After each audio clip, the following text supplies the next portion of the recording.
హరే కృష్ణ. ఈ ప్రపంచంలో ఎన్నో కార్యాలు ఉన్నాయి. అన్ని కార్యాలు మనం చేస్తూనే ఉంటాం. ఈ కార్యాలన్నీ కొన్ని సరళమైనవి, కొన్ని మధ్య రకం, కొన్ని కఠినమైనవి, కొన్ని అతి కఠినమైన కార్యాలు కూడా ఉంటాయి. అటువంటి కార్యాలలో ఈరోజు ప్రశ్న ఏంటంటే, ఈ ప్రపంచంలో అతి కఠినమైన కార్యం, ఎవ్వరు చేయలేని కార్యం, అంత సులభం కానే కాదు, చెయ్యలేరు, అటువంటి కార్యమేది అనేది ప్రశ్న. ఆ ప్రశ్నకి ఇప్పుడు మనం సమాధానం చూస్తాం. ఇది ఉత్తానపాదుడు తన భార్యలైన సునీతి, సురుచి, ఇద్దరు భార్యలకి, సునీతికి కుమారుడు మరియు సురుచికి ఒక్కొక్క కుమారుడు ఉన్నారు. వారిలో సునీతి కుమారుడు ధ్రువుడు, సురుచి కుమారుడు వచ్చి ఉత్తముడు.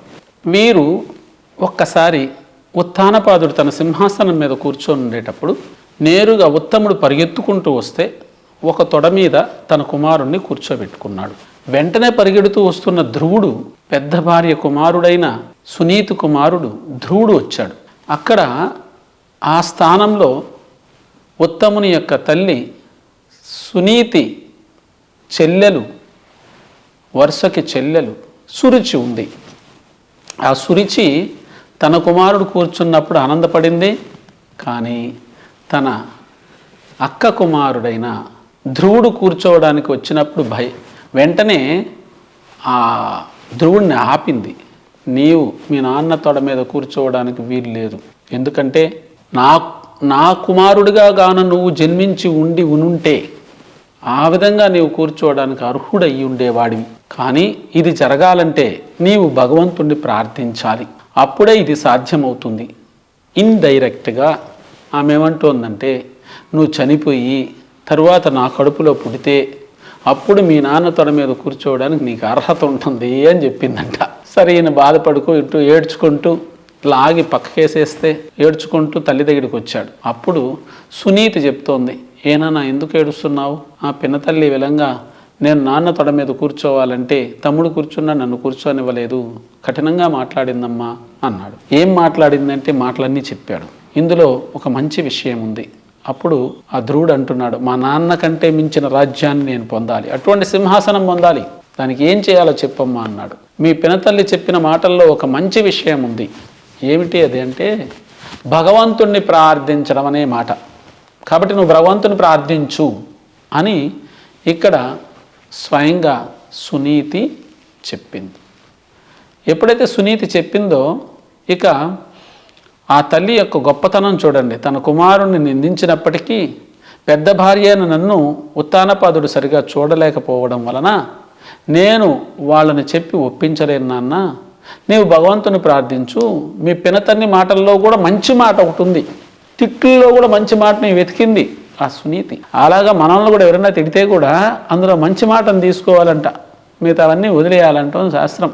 ఆ విధంగా తీసుకున్న తర్వాత ఇక ఆ భగవంతుడు ఎక్కడుంటాడు చెప్పమ్మా అన్నాడు ధ్రువుడు. అప్పుడు సునీతి చెప్తోంది, అడవుల్లో మునులు తపస్సు చేస్తూ ఉంటారు, కాబట్టి నీవు కూడా అడవికి వెళ్తే భగవంతుని మీద తపస్సు చేస్తే భగవంతుడు దర్శనం ఇస్తాడు.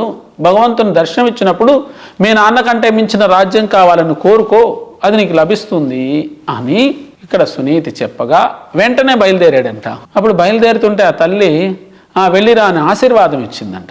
అంటే 4 నుండి 5 సంవత్సరాల్లో బాలుడు. అటువంటి బాలుడు అడవికి వెళ్ళి తపస్సు చేస్తానంటే ఆ తల్లి ఆశీర్వాదం ఇచ్చి పంపించిందంటే ఎంత గొప్ప తల్లో ఒకసారి ఆలోచించండి. ఎందుకంటే ఇప్పుడు తల్లులైతే ఆ చిన్న బిడ్డ ఆడ నక్కలు, తోడేళ్ళు, చిరుత పుల్లు ఉంటాయి, ఏ పీకు తినేస్తాయో నువ్వు వెళ్ళొద్దు అని ఆపుతారు. కానీ భక్తి చేయడానికి పంపించింది. సరే, నేరుగా వెళ్ళాడు. వెళుతూ ఉంటే ఆయన యొక్క దృఢ సంకల్పానికి హృదయంలో ఆత్మ పక్కనే ఇది 3 అంగుళాల వేలు, ఇట్ట 8 అంగుళాల పొడవుతో శంకు చక్ర గదా పద్మాలతో క్షీరోదక సాయి విష్ణు ఉంటాడట. ఆయన నిరంతరం మన స్నేహితుడు, భూత భవిష్యత్ వర్తమాన కాలాలలో. ముందు మన స్నేహితుడు, ఇప్పుడు స్నేహితుడిగా ఉన్నాడు, చనిపోయినా కూడా మనతోనే స్నేహితుడిగా వస్తాడు. ఇది ఆయన గొప్పతనం. చనిపోయినప్పుడు ఒకరే కాదు, బయట వచ్చేది శరీరం నుండి ఆత్మతో పాటు పరమాత్మ కూడా బయట వస్తారంట. అందుకని ఇప్పుడు మనం గుర్తించాల్సింది, ఆ ఆత్మ పక్కన ఉండే ఆ పరమాత్మ ఎంతో ఆయన ఉండే దృఢ సంకల్పానికి మెచ్చుకొని నారదునికి ఆ సందేశాన్ని ఇచ్చాడంట. నువ్వు వెళ్ళి ఆయనకి దీక్షనివ్వు. నారదుడు నేరుగా వచ్చాడు. అడవిలో ధ్రువుడిని చూశాడు. ధ్రువ, ఎక్కడికి వెళ్తున్నావు? అడవిలో తోడేళ్ళు, చిరుతపులులు, నక్కలుంటాయి, నిన్ను పీక్కు తినేస్తాయి, వెళ్ళొద్దయ్యా, ఇంటికెళ్ళు, చిన్నపిల్లవాడివి, అడవికి వెళ్తున్నావు అని ఒక చిన్న పరీక్ష పెట్టాడు నారదుడు. గురువు అంటే పరీక్ష పెట్టందే ఆయన తన ఆ దీక్షను ఇవ్వడు.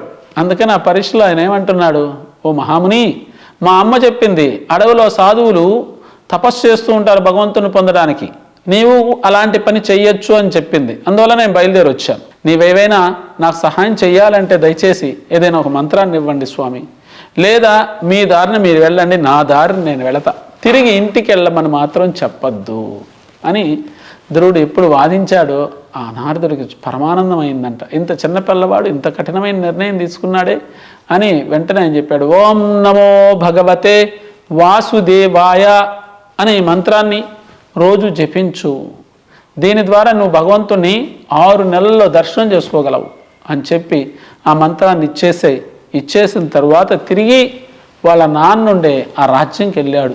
ఎందుకు వెళ్ళాడు? వాళ్ళ నాన్న ఏం చేస్తున్నాడు చూద్దామని.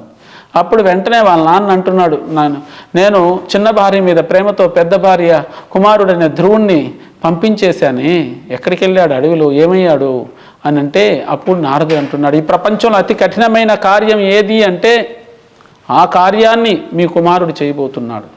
ఈ ప్రపంచంలో అతి కఠినమైన కార్యం ఏది అంటే భగవంతుణ్ణి సంతృప్తిపరచడం. కాబట్టి నీ కుమారుడు భగవంతుణ్ణి సంతృప్తిపరచి తిరిగి భగవంతుని దర్శనం చేసుకొని ఈ రాజ్యానికి వస్తాడు, భయపడద్దు అని చెప్పి నారదుడు ఉత్తానపాదుడితో చెప్పిన ఈ అతి కఠినమైన కార్యం భగవంతుని సంతృప్తిపరచడం, అది నీ కుమారుడైన ధ్రువుడు చేస్తాడని చెప్పడం జరిగింది. కాబట్టి మనం కూడా ఈ ప్రపంచంలో అతి కఠినమైన కార్యమైన భగవంతుని సంతృప్తిపరిచే కార్యాన్ని అందరూ చెయ్యాలని కోరుకుంటూ, దానికి పత్రం పుష్పం ఫలం తోయం, ఏది ఇచ్చినా భగవంతుని సంతృప్తి పొందుతాడు. జవాబు. హరే కృష్ణ.